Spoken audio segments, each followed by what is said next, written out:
dapat diinventarisasi karena meliputi daerah lain, juga dalam kurun waktu yang tidak dapat dipastikan oleh si pelaku sendiri. Tanpa menunda waktu yang ada, sang pelaku segera melakukan penggarapan lobang pertama sambil membacakan mantra-mantra khusus yang berupa ayat-ayat pemanggil jin dalam penggarapan lobang pertama.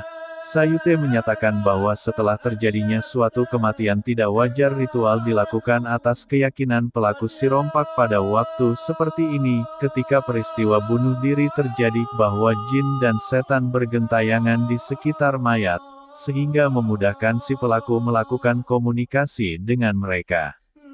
B. Lobang kedua. Pembuatan lobang kedua dapat dilakukan pada waktu ada seorang ibu yang meninggal ketika melahirkan. Pencatatan nama si ibu yang meninggal juga tidak dapat dilakukan karena kadang-kadang si pelaku tidak mengenal secara pasti nama